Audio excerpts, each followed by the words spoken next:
Federal judges ruling today that many of Michigan's voting districts are unconstitutional and have to be redrawn before the 2020 election.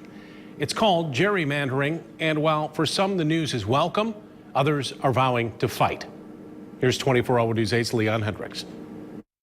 It was news that caught many off guard, a decision from a panel of federal judges ruling that dozens of Michigan's state House, state Senate, and U.S. congressional districts have boundaries drawn for political benefit, that it's gerrymandering, and it's unconstitutional. Further, it orders that districts be redrawn in a matter of months, a move that would require the Republican-controlled legislature to come up with districts that the state's Democrat governor and the panel of judges would all approve of, all while major tasks are underway in Lansing, like working out the state's budget.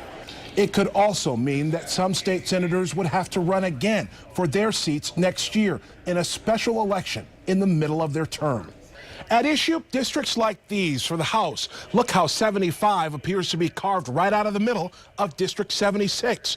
The former representative for that district calls it one of the most gerrymandered in the state. She's now a state senator and says today's news is bittersweet. I hope that this doesn't distract too much from the task at hand and from doing the work that the people elected us to do. It's inherently unfair to the people that we represent to not have districts drawn in such a way that respects their ability to have an equal voice. Republicans see things differently. Senate Majority Leader Mike Shirkey is ready for a fight. The Senate is reviewing the details of this ruling and will file an appeal to the United States Supreme Court. The judges set an August 1st deadline, vowing to draw the districts themselves if new maps aren't presented or they don't meet approval.